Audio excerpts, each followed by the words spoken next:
Representative Couture. Thank you, Madam Speaker. Rising in opposition. Madam Speaker, let me first say that budgeting is hard, especially, in a partisan body. Oftentimes, you want to do everything you can for everybody, but you can't. You can't do everything for everybody. But Madam Speaker, that is exactly the reason why I'm voting no on this budget. Because with over 1,000 line items, it attempts to do everything for everybody, but falling short of doing everything for everybody.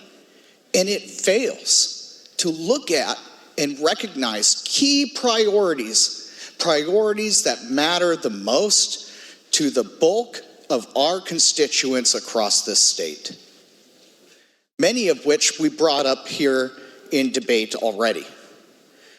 Providing relief for energy and gas prices, oppressive taxes that were built on the backs of our poorest people, making it harder for them to get to work, making it harder for them to afford groceries, which, by the way, those two things, it was already mentioned, we're in the top 5 for the most unaffordable for gas and groceries.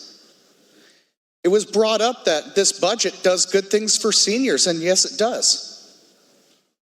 But that idea, Madam Speaker, lives in a vacuum, because as we're trying to do something somewhere else good for seniors, we've increased their cost of living so exponentially that it just doesn't make sense why we wouldn't provide them relief at the pump or in their energy bill. And so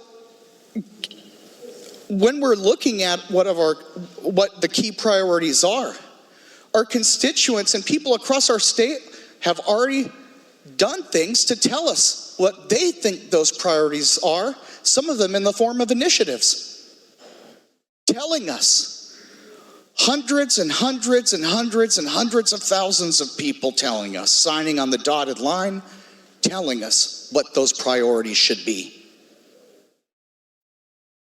We need to combat learning loss. We need to do better in our schools for our kids. We could have done that in this budget. We could have done more in this budget to do that.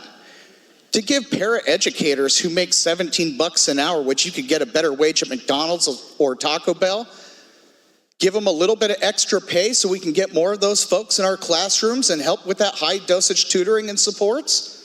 That would have been great. I think we could have done that today.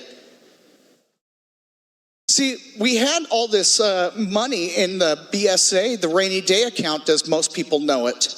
But years ago, over $1 billion of it was transferred to WARPTA, which is the shadow rainy day account, Madam Speaker, which does not require a constitutional supermajority to take money out or a constitutional requirement to put money in.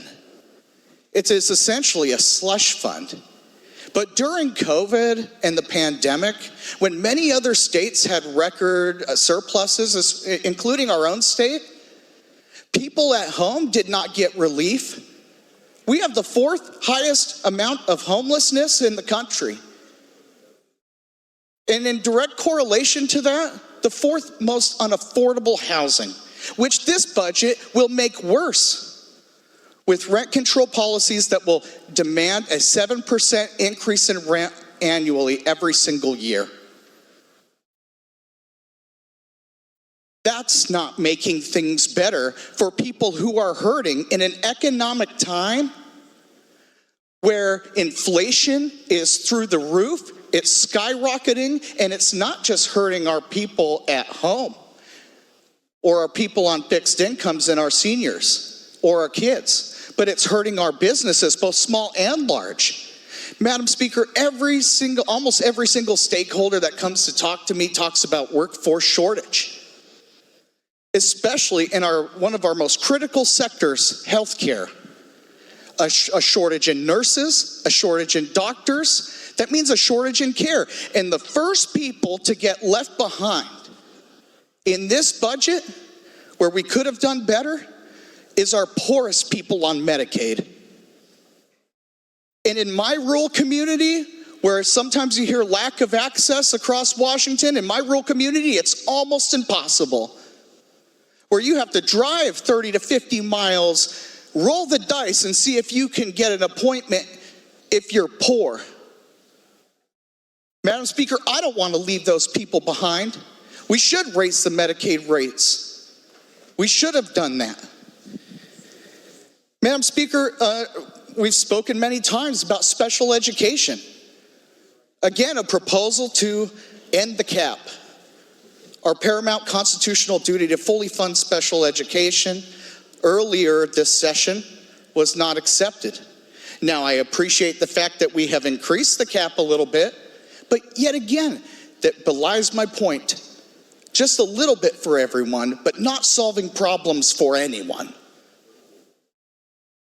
Madam Speaker, this is the kind of key priority I'm exactly talking about. How many issues in the 1,000 line items in the budget did we attempt to solve before solving the problem that is our paramount duty in the state's constitution? Madam Speaker, you heard about our ferry system. Now, ferries used to be in my district, but after redistricting, they're in the good member of the 26th and 10th district now. But many of my constituents will drive just the quick jaunt over to the 26th to jump on a ferry to work in Seattle. But it's so unreliable.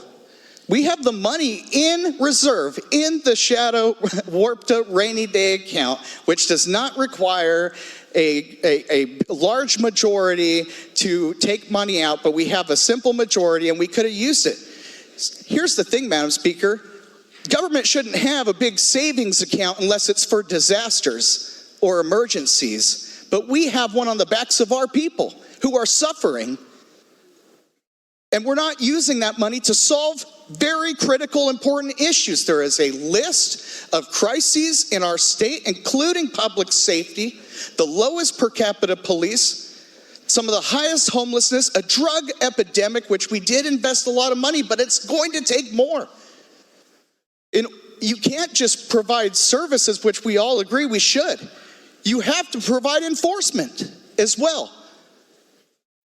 You have to get the drugs off the street. This budget doesn't go far enough to do that. Madam Speaker, we should be focusing on the priorities that our constituents desperately need us to solve the most. This budget doesn't do that, urging a no vote.